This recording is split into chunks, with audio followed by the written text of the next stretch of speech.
All right, well, good morning, everyone. I'm Dale Sprzansky. I'm the assistant editor of the Washington Report on Middle East Affairs. The Washington Report is co-hosting today's event with the Institute for Research, Middle Eastern Policy. We give all you a warm welcome. Thanks for coming out early today and perhaps before the rain starts, so wise people. So my job is just to do some housekeeping here so you all know what's going on today. The big thing important for the audience will be the question and answer session. So inside the bags you were given at registration are 6 note cards, one for each event. If you have any questions, you can write it on those note cards and pass it down to people who will be collecting them. They will give it to the audience members on the stage and answer your questions. This will allow us to speed things up, compile similar questions together, and keep our compact program flowing smoothly today. This event is also being live streamed on our website, so questions can also be submitted on Twitter at Israel Lobby US. Also, of course, just please make sure your phones are silenced if you're going to be having conversations outside the doors so that events aren't disrupted. Book signing. Lots of our authors will be signing books later today, throughout the day. The book signing schedule is found on the back of your program. Also, just a reminder that there are lots of members of the press here, so if anyone talks to you, it could end up published somewhere, so if you don't want something published, don't say it. If you'd like to rewatch something or share this event with friends and family and stuff, it will be online on our website, the video, within 24 hours. Transcripts up shortly after that. And so I think that's all I have, and Grant Smith.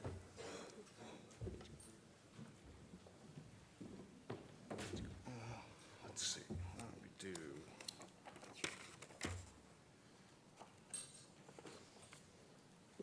That. Yeah, okay. And so I'm just going to introduce Grant Smith, who is be moderating and speaking on our first panel, What is the Israel Lobby and How Does It Work? Grant is the director of the Institute for Research Middle Eastern Policy, or IRMEP, again, one of the co-sponsors of today's event. He's the author of several books on the Israel Lobby and its various activities. He also recently has been engaged in several lawsuits with the Department of Defense and the CIA in an effort to get information on Israel's nuclear weapons program released. And with that, Grant will take the reins. Thank you, Dale.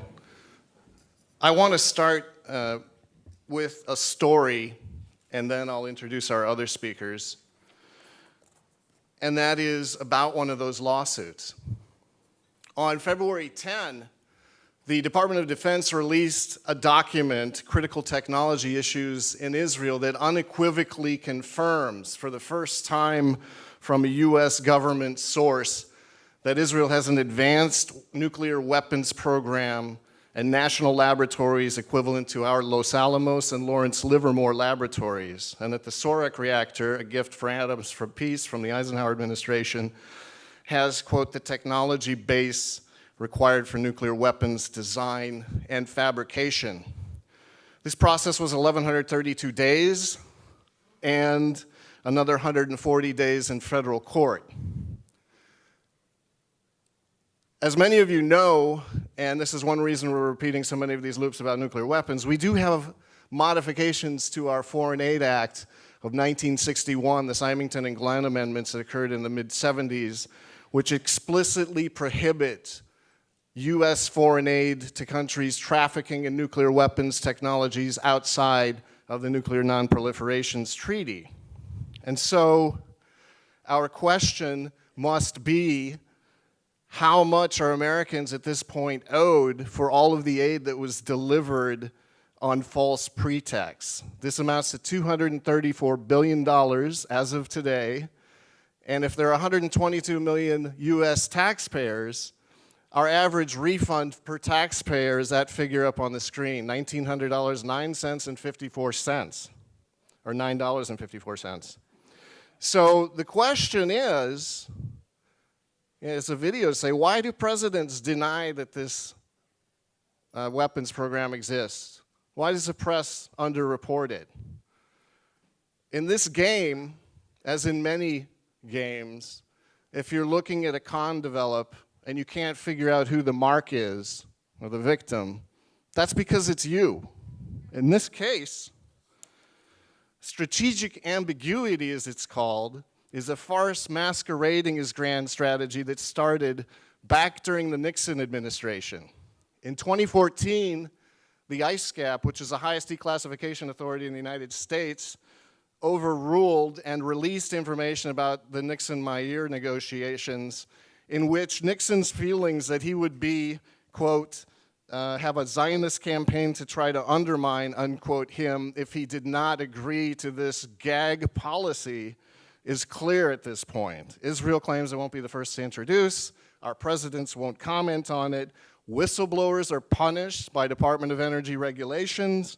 The Nuclear Non-Proliferation Treaty is undermined, and taxpayers are both abused and uninformed. And it's not like they don't know. The question to ask is who's being fooled? In a Google consumer survey last year, a majority of Americans, almost 64%, said that they believe the Israelis have a nuclear weapons program. So they're not being fooled. And it's a testament to the power of Israel lobbying organizations in this country that a policy costing so much can last for so long. So what I'd like to talk about are one portion of activist organizations, which I call Israel affinity organizations, which is a tax-exempt portion of this lobbying ecosystem. And just to define that a little bit more, we're going to look at 350 organizations. We're going to look at when they were formed. We're going to look at some of their major functional categories and what could happen in the future as they continue to grow in terms of revenue and resources. So every organization I'm talking about in aggregate is a 501c3 or C4 organization. That's unconditional support for Israel is a top priority. It's headquartered in the US, and it's retaining its tax-exempt status. Again, that's almost 350 organizations, but it's not the whole picture. In terms of the whole picture, we realize that in blue we have this darker and darker puzzle called bundling, campaign contributions premised on support for Israel. In red, we know there are captive media organizations. We know that the Brookings Saban Center is a carve-out of that organization that's very pro-Israel, not counted. Churches, synagogues, not counted. Just the green portion, which is the puzzle piece that we're looking at right now. The first data extract reveals, in terms of the time that they were incorporated or received tax-exempt status, there are 4 great waves. Number 1, the wave asking for approval of Zionism, promotion of Zionism and immigration. Phase 2, state building, the creation of fundraising organizations, the big transfer organizations and subsidy organizations came into play. The 80s and 90s are a period of the media watch and think tanks, the off-splitting of the Washington Institute from the mothership AIPAC. And the 4th wave, I like to talk the attack lawfare at campus monitoring and messaging are the top priorities of these organizations. And later on in the program, there will be a lot of people talking about Israel activity on campus. It's interesting that half of the organizations surveyed, which are the biggest, were created before 1975, and half of them were created after 1975. This is interesting because it coincides with the period at which the Justice Department, after trying to get the Zionist Organization of America to register as a foreign agent 7 times, after ordering the American Zionist Council to register as a foreign agent only to see the lobbying division AIPAC split off 6 weeks later and start the same activities, they threw in the towel. And so the number of organizations exploded, as did the amount of US foreign aid, the blue line, in terms of their lobbying successes. So there's this blossoming of foreign aid that occurs right after DOJ threw in the towel. The demands of these organizations, if you review Tens of thousands of Lexis pages have evolved over time from simple recognition to the much more troublesome trade concessions. Of course, our first foreign trade agreement was with Israel. Terrorism designation of Israel's enemies, and finally, calls for U.S. military action against Israel's enemies. So these four great waves of Israel affinity organizations leave us asking, what will be the next great wave? I call the last one the imposition wave, in which we're imposed, told how to think on campus, told what Americans think by the Israel Project and its dubious polls, told what's legal and not by the Lawfare Project on campus.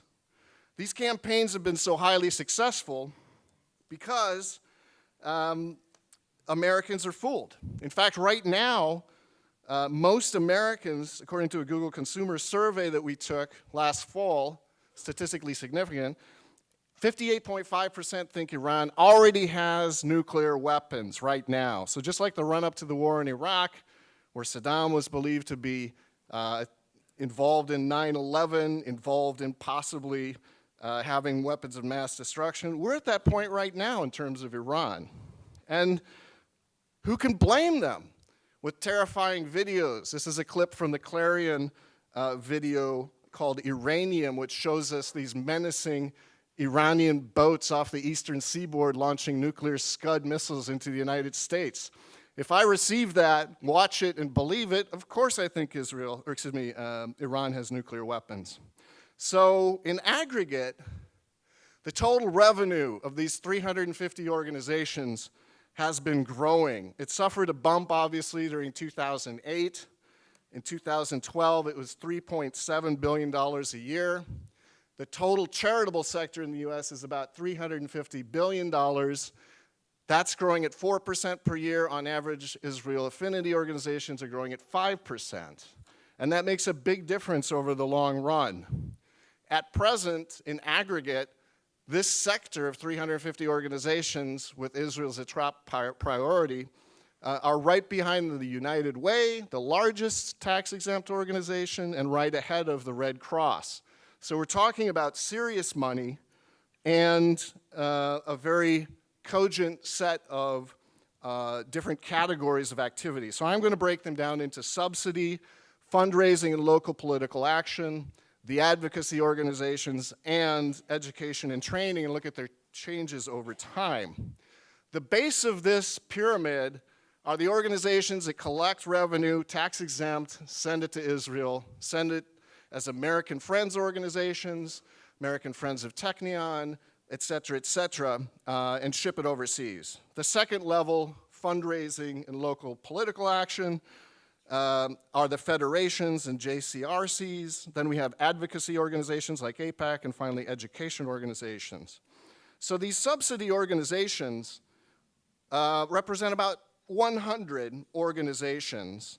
The largest category members are the American Jewish Joint Distribution Committee, and these organizations are basically tasked or very much active in collecting and transferring revenue. The second level of the pyramid is much more interesting. It's the fundraising and local political action organizations. There are 152 federations raising large amounts through local fundraising campaigns. Most major fundraising organizations are federations. They give to local Jewish and non-Jewish recipients, but they're also giving large amounts in direct transfers to Israel, and their community relations councils are highly active politically, highly active media watchdogs, and also lobby for local city and state initiatives. The General Assembly rivals AIPAC, except it's a much more comfortable, high-profile gathering of pundits from the media, friendly government officials, etc. They are forming more interesting, robust mini AIPACs in each state, such as the JPAC of California, which is lobbying effectively at the state level. And although they always claim on their websites that they're not official sponsors of AIPAC events and other political events, They're very active in pushing that national agenda down.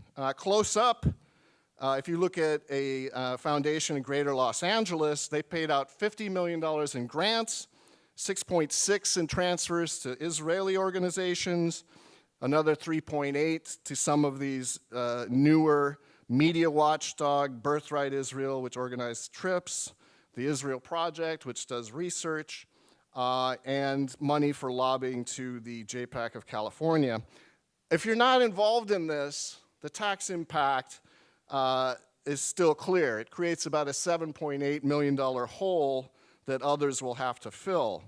And there's some interesting test cases going on here locally about getting US taxpayers to pay for what was traditionally paid for by the organization, such as $1 million in funds for building a new Hillel on campus instead of having the organization pay for it. Taxpayers are paying for it after lobbying by JCRC. In terms of Media Watch, this is the kind of thing they watch out for. This single picture of a Palestinian father who was grieving his dead child was organized against the ombudsman to make sure that this anti-Israeli bias would not be shown on the front page. So Israel Action Center media communications organizations are very active through JCRCs. The website of the federations boasts of their coverage. They claim 152 of these with the JCRC embedded and not separately reporting taxes or lobbying expenses, but very active in terms of lobbying. So advocacy is everything else. The large organizations that claim to represent these networks, that lobby Congress, get legislation passed, and essentially work to ensure unfavorable press and buff up Israel's image. If we look at what they're fighting, they're not really fighting other organizations. What they're fighting is public opinion. In a fall survey, 60.7% of Americans, when being advised of the relative levels of aid to Israel, said that they did not support the current levels of aid. It was either much too much or too much. So it takes a lot of money to get increasing, in many cases, annual aid to Israel in the face of massive public opinion that's passive but very clear in polling. Here's another poll. We took this last week. Representative, statistically significant, Google Consumer Research. Congress, here's the poll question. Congress and state legislatures passed scores of resolutions condemning Palestinians and voicing unconditional support for Israel every year. 2 questions. These resolutions do not represent my views. These resolutions represent my views. They're randomly reversed. Almost 70% of Americans say, these don't represent my views. So it takes real money to pass these in state legislatures, in the Congress, in the face of this passive but very significant opposition. So the education and training indoctrination segment of Israel affinity groups and organizations is really involved in training within the community, Zionist education. For the American public, it's about Holocaust museums. For law enforcement, it's about getting the ADL into law enforcement to train them on counterterrorism. And so it's an effort that's collecting about $317 million in 2012 with 14 major Israel affinity organizations propelling that. And so most Americans, again, in broader scope, according to a 2012 Chicago Council survey, don't take one side or the other when it comes to the Israeli-Palestinian issue. And so it takes real money, real political power to overcome what has been showing up in poll after poll after poll of the general American public. And so that's why I think when you look at the growth of the education segment of Israel affinity organizations, that's been the fastest growing segment since 2001. 108% over the time period between 2001 and 2012, with subsidy organizations growing at 62%, advocacy at 72%. So there's this real effort to reach youngsters, younger and younger, where they are, which is in social media and online, to give them the favorable views that many older Americans have. And it looks like that will continue to be a priority in terms of spending over the future toward the end of the decade as well. So, in terms of employment and volunteers, 14,000 people are on the payroll of organizations that have promoting unconditional support for Israel as a major goal, 353,000 volunteers. And I've listed some of the bigger ones in order, but I would like to go on to what the future portends. And in this case, I think it's going to get worse before it gets better. Israel Affinity Group revenue is growing quickly, more quickly than overall charitable donations. Between 2001 and 2012, we expect that a strong economy, fundraising appeals, and the acceleration since 2008 is going to increase that growth to 9%. And it's worth tracking for one reason. Israel aid is a domestic political issue. It has nothing to do with U.S. national security. It has nothing to do with protecting the United States. It is purely a political issue, and it shows up in the numbers because aid to Israel closely tracks the amount of spending of Israel affinity organizations. When it goes up, aid goes up. When it goes down, it goes down. It's highly correlated.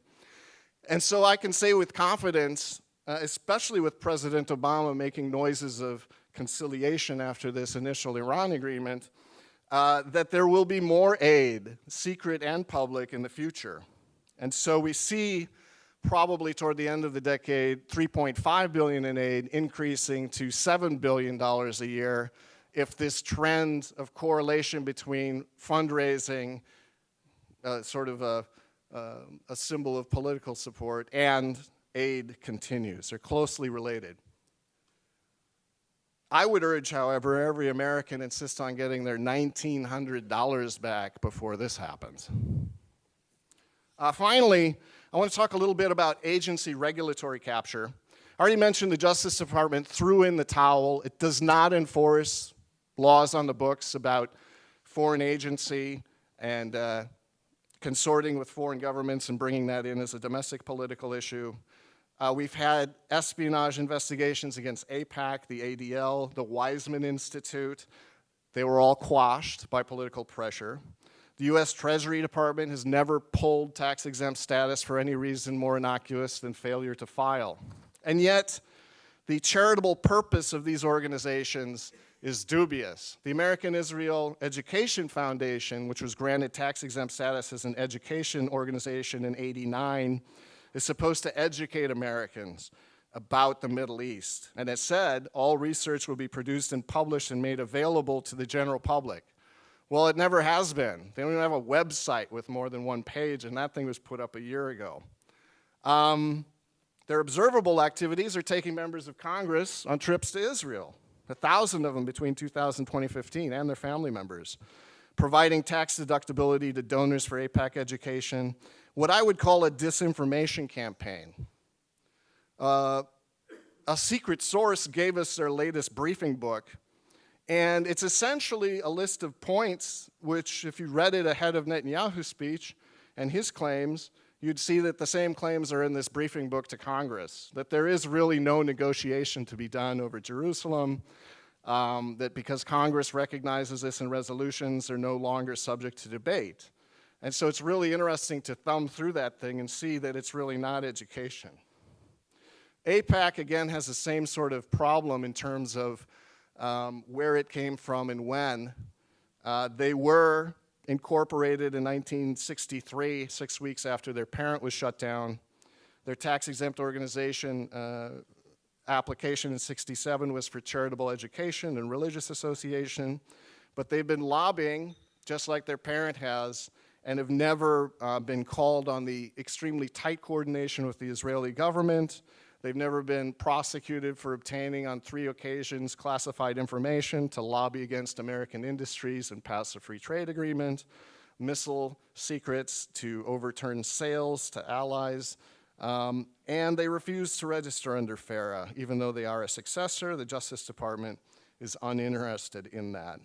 So I would just have to say, in conclusion, that studying the movements of these organizations provides a real insight into the future.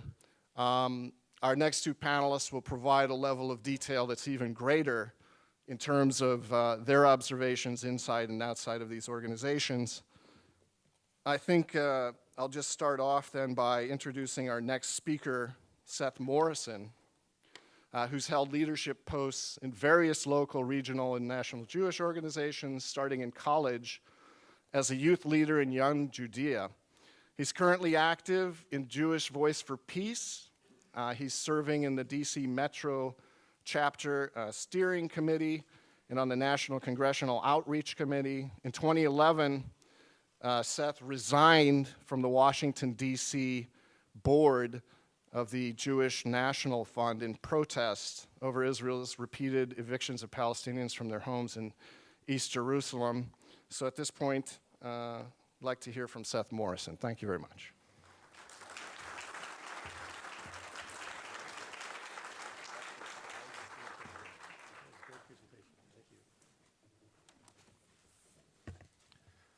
Good morning. So, how many people will be joining me on Sunday evening as we watch the next round of Game of Thrones? Not too many, but it's a fascinating show. And it's really a chess game between various factions trying to take power in this mythical kingdom. And I think that's a good analogy as we look at the American Jewish community along with Christian Zionist groups and other allies and how they've become so powerful. So Grant gave us a fascinating picture, and I have to admit I've learned a few things from it, even though I was actively involved in these groups. And he's shown us the financial and legal side of how our community has become quite powerful. What I'm going to do today is really the opposite, in that I am going to focus on the social side and the community side and talk both about my own experiences and what I've gone through in my transition, and also what I've seen and learned about our community. So I guess in some ways you could consider this competitive intelligence. But one thing I want to start with is a realization that I've had on some of the work I've been doing in the last year, is that a major reason why our community is so strong on the political side and in the financial side is that in the 30s and 40s, we were a total failure. And if you think back, and those of you who've read history, who've studied the Great Depression, who've studied World War II, you know that we talk in the Jewish community a lot about the Holocaust. But in the 1930s, especially the latter part of the 30s, it was pretty well known that the Holocaust was really bad. Now, we didn't know that there were mechanized death camps, but there were a lot of stories about how serious the situation was. But at the time, the U.S. had clamped down on visas. My 4 grandparents all came from Eastern Europe before World War I. But those who stayed back and tried to get in later couldn't do so. So basically, our community, even though we were thriving and doing well economically, we didn't have political influence. Then during World War II, when we knew about the death camps, our greatest leaders went to Roosevelt and said, bomb the rail lines, save some lives, stop people from going to the camps. And Roosevelt said no. Now, we talk today about the power of our community, and we talk about the fact that the presidents and Congress take direction. But understand that that came from colossal failure, and that that colossal failure motivated our community and the leaders at the time to sit down and say, okay, guys, how are we going to overcome this?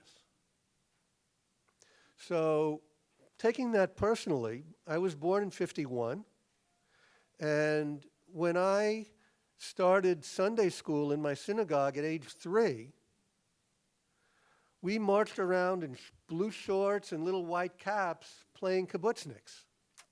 And we were told how these wonderful, brave people were out there saving our people and creating a homeland.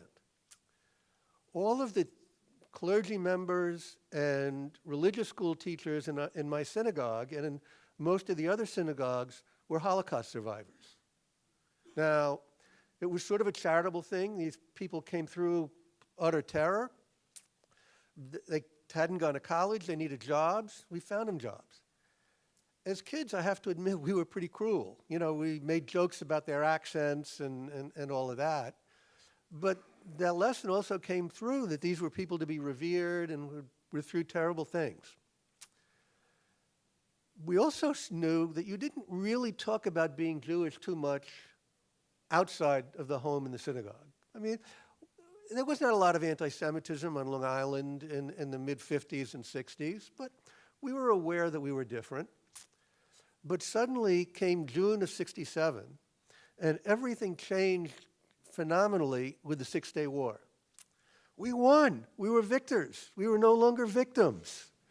And that made a tremendous difference. And our community, you know, took on a whole different light. That caused me to get involved in Zionist youth work and become very active in it in high school and college. And that was, of course, pure indoctrination. I mean, the only mention we had of the Palestinians came with the word terrorists or with the word refugees, because they voluntarily left Israel on their own because Israel was going to be driven into the sea. And you have to understand that this is what I've been hearing since I was 3 years old. This is not something that was new. This was our lives. This was our family. This was our history. You know, when we get family gatherings, we talked about the cousins who made it out and the cousins who didn't.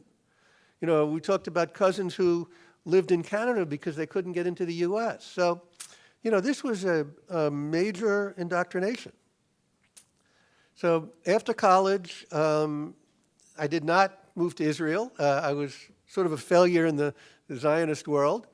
Started my career in cable television, and my second job caused me to leave Long Island and move to Cincinnati, Ohio.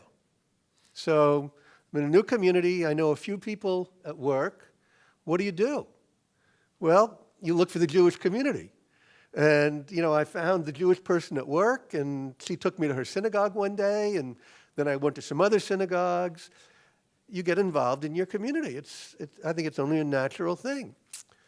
Well, what happens when you do that is suddenly somebody comes over to you and say, hey, welcome to town. You know, there's this committee. Maybe you want to help us out. And, hey, you know, I know you don't earn a lot of money. You're young, and we're glad to have you. But, you know, you've got to get used to giving. It's our culture. It's our history. And, you know, you can only give $25, give 25. We respect that. And it became an indoctrination. I then moved on to Seattle, Tacoma. And there I was, you know, a little more senior. I'd been promoted, I had a new job. And they said, will you join our young leadership? Well, hey, you know, there's some status and, you know, get more involved. And then they said, you know, we've decided that we're going to do a young leadership mission to Israel. Now, I'd been to Israel with the Zionist group. I'd been there a few times. But suddenly I was official. You know, you're going on a mission. And, you know, they took us to the Golan Heights, and we looked down at the kibbutzim who were being bombed. And they took us to Gaza. And we met with this woman who told us about how she was willing to live there with her young children, even though it was in danger, because this was our land. This was the fulfillment of our dream.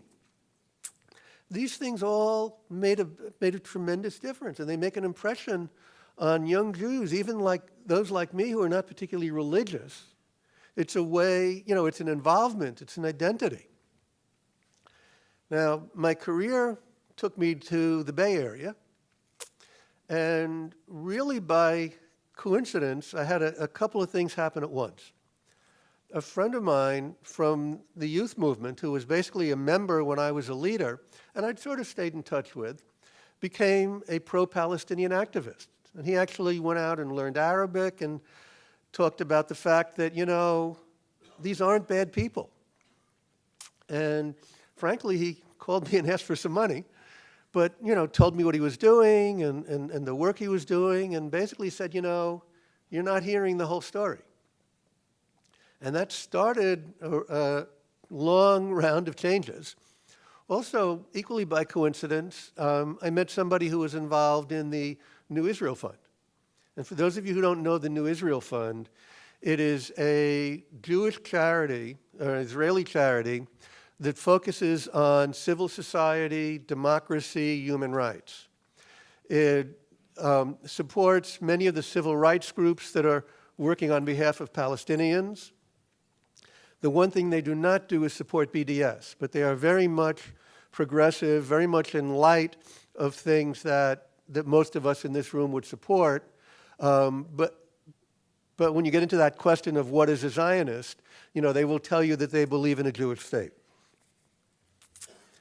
But the biggest thing that happened to me is that I got involved in an organization called the Arava Institute for Environmental Studies, also through ties from the youth group and family friends.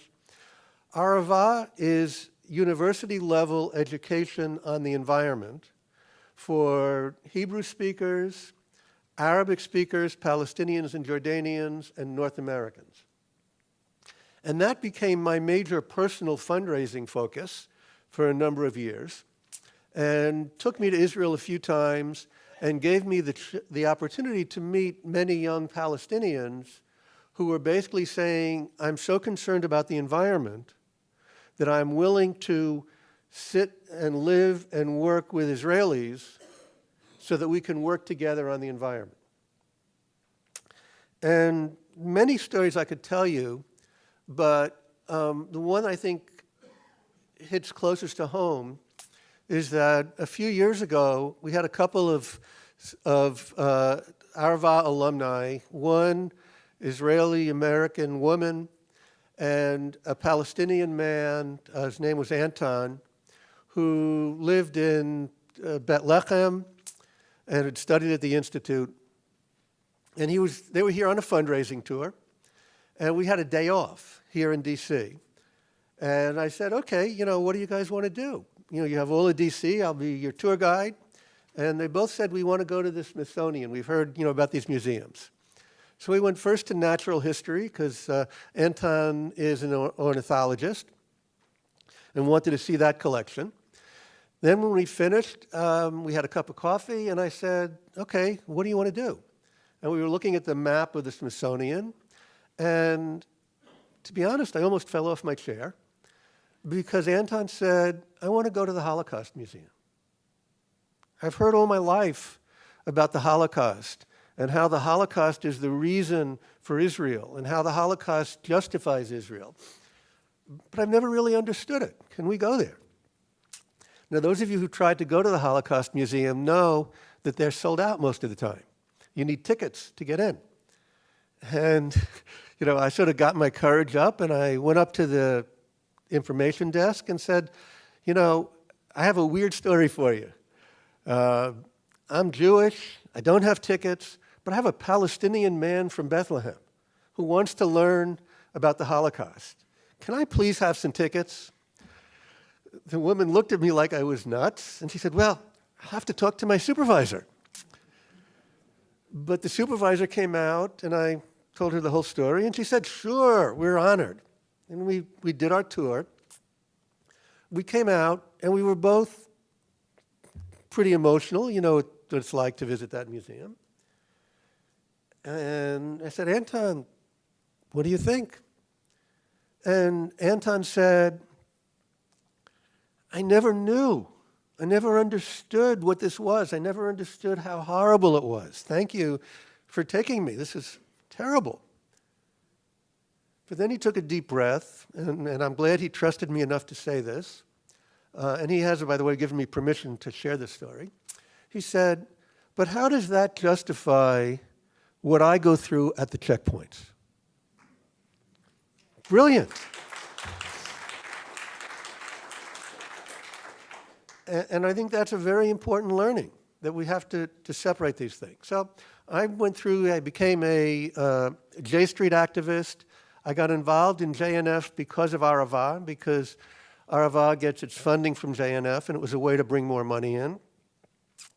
But then I found out that the JNF was stealing homes from Palestinians in East Jerusalem, and I had been told that wasn't happening when I got involved, so I resigned there. But I stayed in J Street and for a couple more years. But then I started finding that J Street, while they're saying all these wonderful things, is not getting anything done, and is not willing to use the power that they had gained to really make change. That as long as they were unwilling to challenge aid, as long as they were unwilling to say, veto these UN resolutions, I realized that J Street just wasn't going to work. And that's when I resigned and joined Jewish Voice for Peace.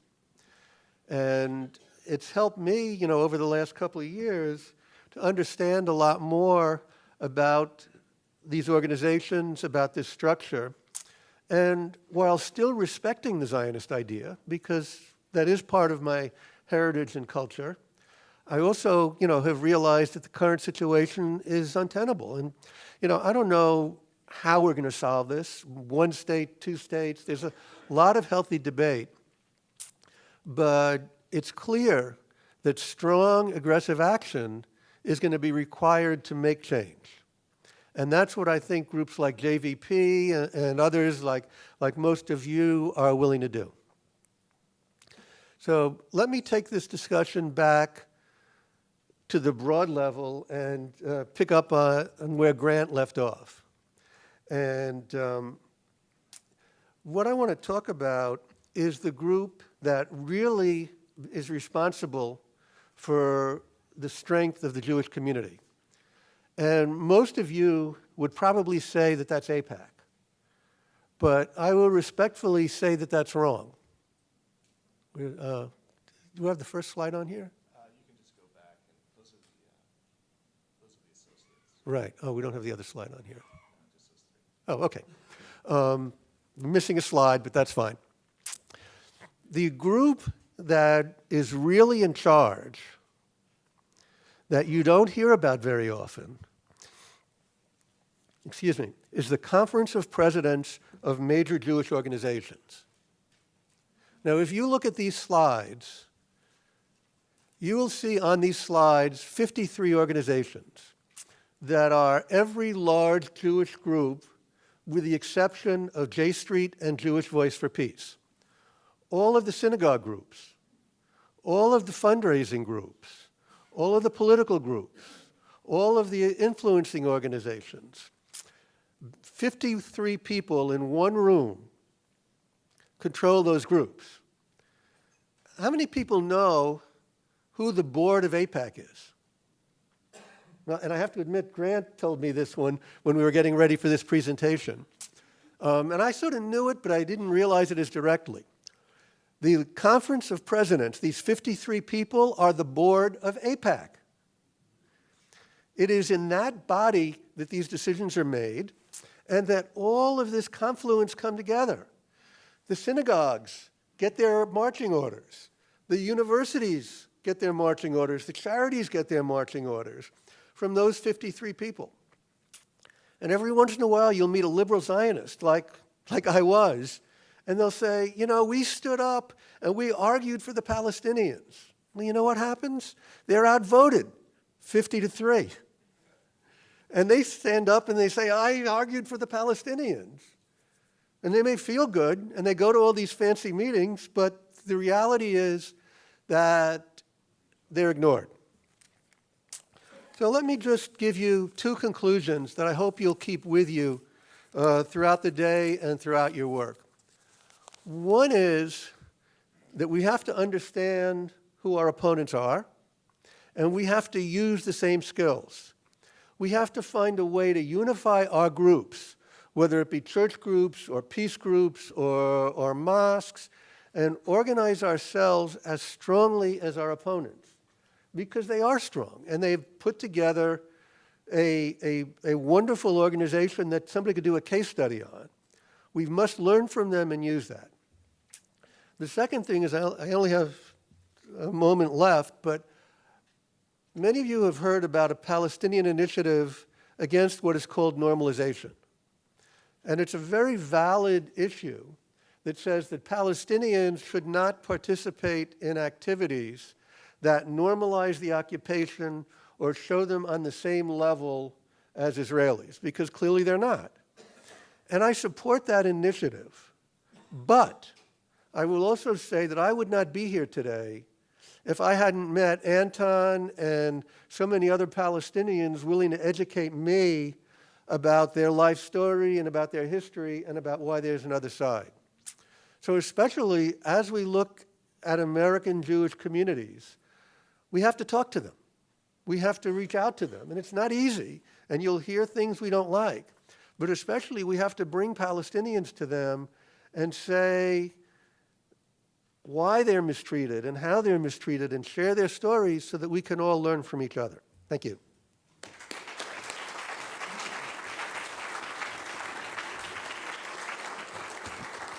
Thank you, Seth Morrison.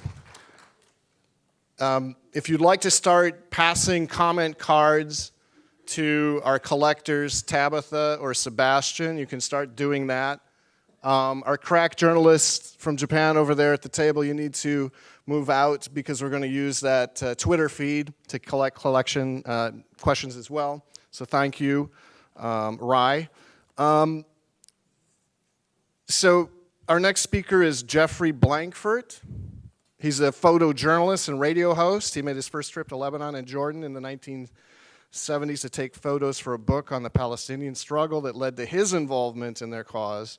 He became a founding member of the November 29th Committee on Palestine and a co-founder of the Labor Committee on the Middle East. And he currently hosts a twice-monthly program on the international affairs for KZYX, the public radio station in Mendocino County in Northern California. Please welcome Jeff Blankfurt.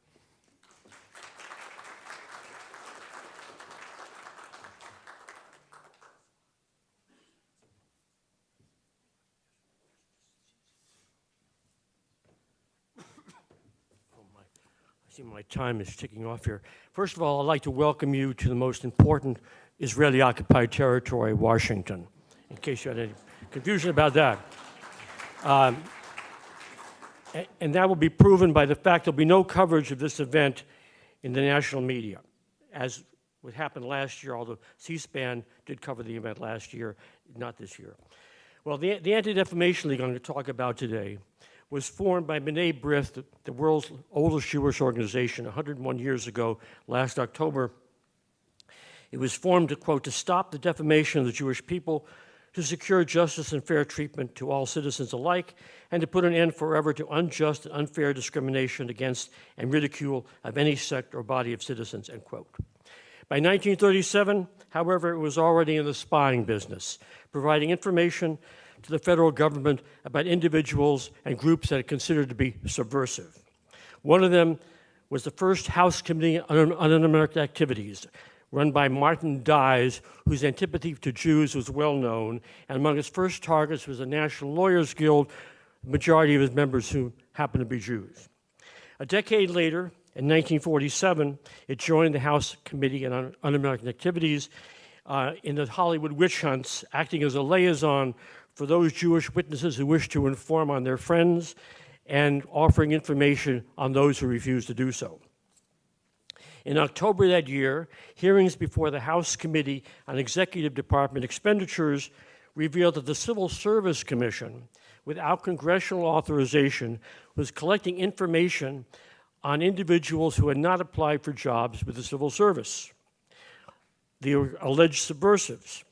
And they were providing us information not just the Civil Service Administration, but with the FBI and HUAC. This appalled committee chair, Michigan Democrat Claire Hoffman. When asked to define the groups that had provided the civil service with the information, Hoffman said, "I will tell you that they are smear artists." He was mainly referring to the ADL, which should provide information to the committee and up to 7,000 individuals.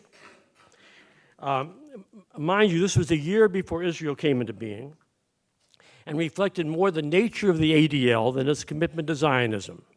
But this would change. With anti-Jewish discrimination no longer a problem, protecting and propagandizing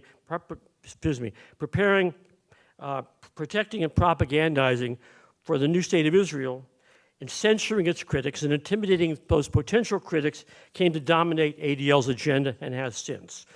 Long before Abe Foxman became the national director, its leadership had already invented the new anti-Semitism, equating criticism of Israel with disliking Jews. In 1971, True magazine interviewed 3 top officials of the ADL who boasted of its use of undercover agents. And the interviewer said, ADL must have a pretty extensive spy network to do all that. Well, it did. It became evident in 1993 when an unprecedented police raid on ADL San Francisco headquarters revealed that its #1 investigator, Roy Bullock, that's how the ADL's chief spy, there he is, described him, was taken part in AIPAC's nationwide, the ADL's nationwide spying organization. The majority of information in his files had been illegally obtained, according to the police, and violations committed by the ADL were so great that the district attorney said there were possibly 48 felonies they would be charged with. At the time of the raid, Bullock was being paid as a cutout, unofficially, for 30 years by a Beverly Hills attorney who was an ADL official, so it would not appear on his records, the ADL's records. At the first, ADL denied even to senior staff members that Bullock was one of theirs. A memo sent to ADL's regional directors simply referred to, quote, information was found in the possession of an individual who was alleged to have a relationship with the ADL, end quote. The memo also attacked reports falsely implying that ADL worked covertly with Tom Girard to monitor Arab Americans, end quote. That was a reference to a police inspector, Tom Girard of the San Francisco Police, whose earlier arrest for unlawfully possessing thousands of computerized files on Arab Americans had sparked the story in the first place. Well, proof of this was a confidential memo of a meeting with the ADL office, in the ADL office with Girard, about a Palestinian Bay Area activist, and the information was then sent to Erwin Sewell, the chief spy master of the ADL in New York. Bullock, who worked with Girard, was being paid $25,000 annually through this cutout, as I mentioned, and his job was to infiltrate and spy on Arab American organizations and those who he referred to as, in his files, anti-democratic organizations and individuals. Some, like neo-Nazis, militia groups, and skinheads, did come under that category, but the majority didn't fit that category. According to more than 700 documents released by the district attorney, Bullock's files contain information on 77 Arab and Palestinian organizations and 647 groups that Bullock labeled PINKO, and anti-apartheid groups.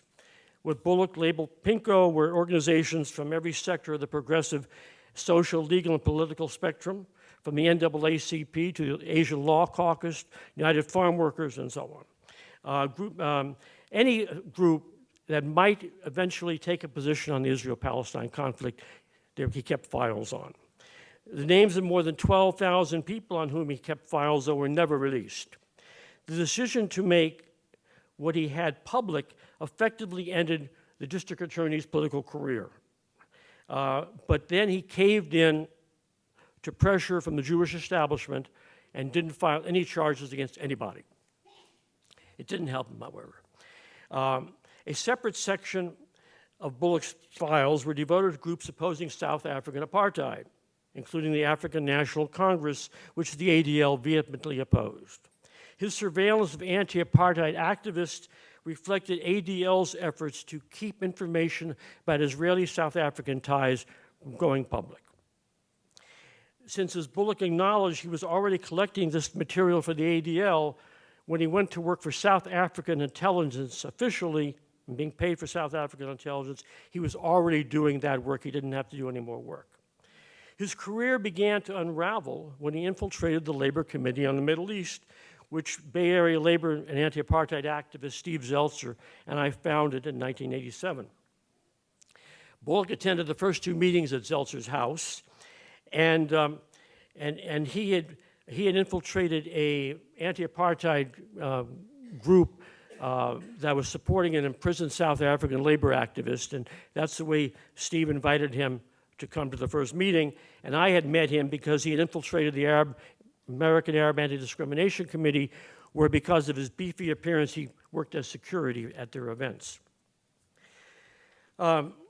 Shortly thereafter, I received in the mail a page from the Journal of the Institute for Historical Review, which claimed that Bullock, who had attended its conferences, had been working for the ADL and spying for it for 25 years. While no fan of that group, I suspected what it said about Bullock was true. So Steve and I met with him and showed him the article and asked for his response. He denied working for the ADL, but he did say that he had attended the conferences of the Institute for Historical Review. And he'd done so, he said, in order to recruit members for the American Arab Anti-Discrimination Committee, which of course is the last place the ADC would want to recruit members, but the ADL would want them to because they could blame and smear the ADC by saying they're pro-Nazi or Holocaust deniers and so on. Having made some inquiries on my own ahead of that meeting, I asked Bullock to explain why he happened to turn up at so many Palestinian conferences around the country. Well, he was an art dealer, he explained, and by coincidence, his trips to buy art, coincidentally, were at the same time that Palestinians were holding conferences around the country. Well, to back that up, and this is important, he provided references to two art galleries that he said would back him up as being an art dealer. Well, Steve and I realized that this guy was a fraud. He was actually a spy, so we didn't bother checking the references, but I kept those references. And so when the Girard story broke in the paper, I thought that there was a connection between Bullock and Girard. And so I called Dennis O'Patterney, who was the Examiner reporter writing about the story, and I said to him, "Does the name Bullock mean anything to you?" And he said, "Boy, does it."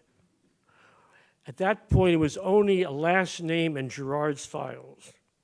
And so I gave him the name of the art galleries, and he called the art galleries, and then the story broke.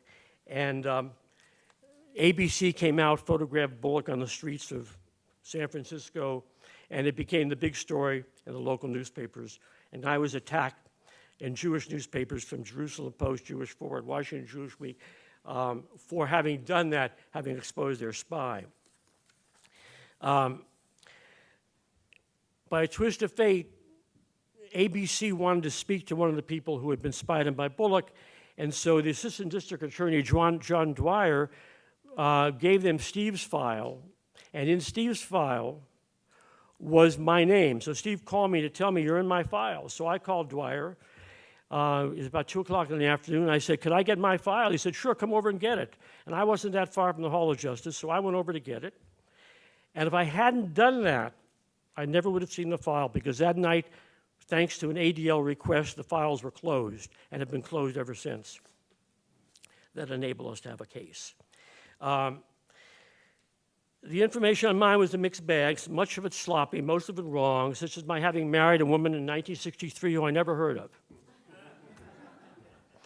It also contained my Social Security number, which the ADL had no business legally having. And the information clearly had come from the FBI, with whom the ADL has had a long working relationship. Well, attorney and Congressman Pete McCloskey, former congressman, himself a target of the ADL, He believed we should file a class action suit against the league, and that he would do it pro bono. If it was not for McCloskey, we would not have had a case, because other lawyers would never have taken this case because it would have damaged their political career. To qualify as a plaintiff, one had to either or support Palestinian or oppose Israeli policies or oppose apartheid in South Africa. Steve and I had done both. Initially, there were 19 individuals in the case. 16 dropped out, however, when they were afraid that if we lost, they'd have to pay court costs. That left me, Steve, and a woman, Anne Poirier, who was an anti-apartheid activist in the case. And McCloskey single-handedly faced down a brace of the ADL attorneys from the highest paid and the largest law firm in San Francisco at the time. We contended the ADL had violated the California right to privacy that was designed to prevent institutions like the ADL from having public information and distributing it to other sources. And that's what the courts would determine, that the ADL had taken our information and given it to Israel and South Africa. In 2002, after almost 10 years in the courts, the ADL threw in the towel. On the Friday before the Monday, when the court had determined we should go to trial, the ADL offered a monetary settlement for which we would not have to sign a confidentiality agreement, which would have prohibited me from speaking about the case as I'm doing now. And that's the reason the case went so long. We would not sign that agreement. What did the ADL want us to talk about? Well, one thing, Bullock was being paid by the South African intelligence for spying on black South African exiles, and that he had followed and reported on the travels of Chris Hani, a young black South African leader who was expected to become president one day after Nelson Mandela, and who was later assassinated. It didn't want the public to know that in Bullock's files was a floor plan and a key to the office of Alex Oda, who is the leader of the American Arab Anti-Discrimination Committee in Orange County, who Bullock had befriended. And that was in his files, and Bullock was never asked about how he had these files, had the key and the floor plan of Oda's office in his files. ADL also wanted to bury the fact that it was operating a national spy network and had 7 spies around the country, and at least 7 spies like Bullock, working in different Arab American communities, reporting information to the ADL. A telling moment came when Pete brought Victor Ostrovsky, the former Mossad agent, down to Redwood City for a deposition.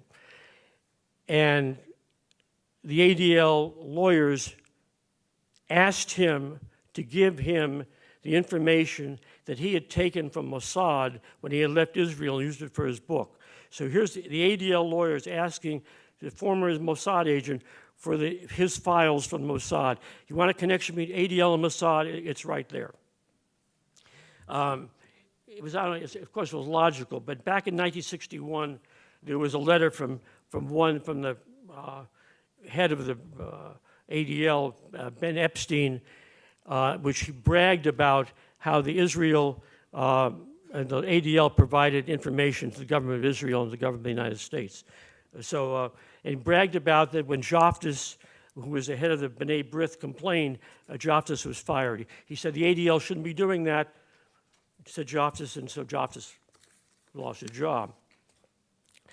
The police investigation of the ADL in San Francisco was unusual because the ADL was collaborating with police all around the country, and the San Francisco police, when they went to Los Angeles, which was heavily infiltrated by the ADL, the LA Police Department, the LAPD would not collaborate or cooperate with the San Francisco police in their investigation. The San Francisco police behavior was not atypical. For years, the ADL has been currying the favors of police chiefs and law enforcement officials across the country, sending them on all expense-paid trips to Israel. Gerard had been on one of those trips. According to the ADL's 2013 990 tax filing, 890 law enforcement personnel had been through its, quote, advanced training school on extremist and terrorist threats, and more than 85,000 had undergone training in conjunction with the Holocaust Museum here. How that was expected to benefit Americans, I don't know. In one of his publications designed for law enforcement officials, the ADL boasted that, quote, through strategic cooperation with the FBI, Israeli police, and others, we facilitate the exchange of information and best practices regarding extremist threats. Law enforcement officials at the federal, state, and local levels turn to ADL repeatedly for assistance and value our expertise. We exchange with law enforcement personnel across the country on a daily basis, monitoring individual extremists and extremist groups. It's a scary scenario, but not without its ardent supporters, such as FBI Director James Comey. On April 28th, a year ago, addressing the ADL's national conference, Comey thanked the organization for having trained more than 12,000 law enforcement personnel the previous year, and since 2010, he said, FBI employees have participated in more than 105 training sessions sponsored by the ADL on extremism and hate crimes in 17 states and here in Washington, D.C. Your leadership, he said to the ADL, in tracking and exposing domestic and international terrorist threats is invaluable.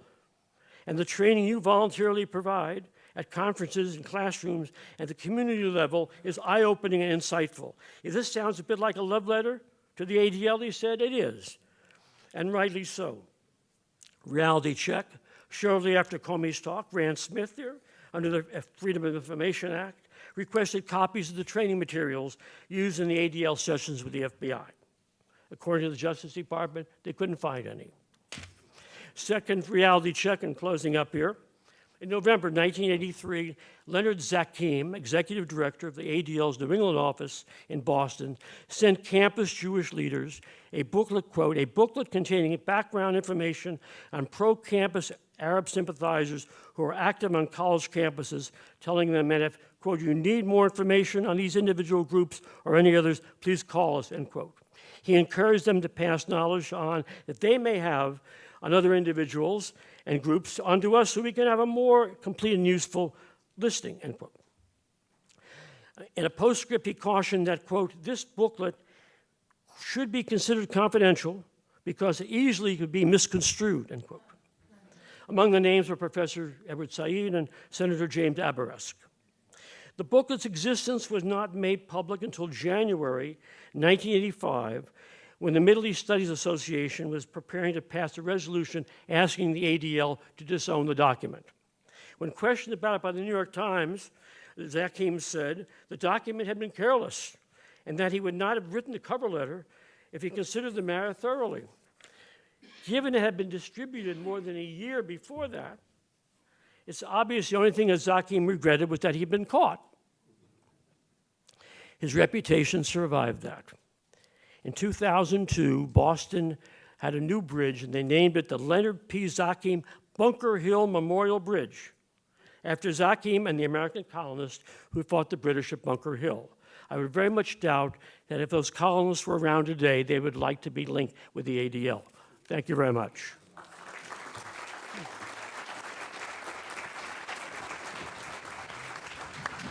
Thank you very much.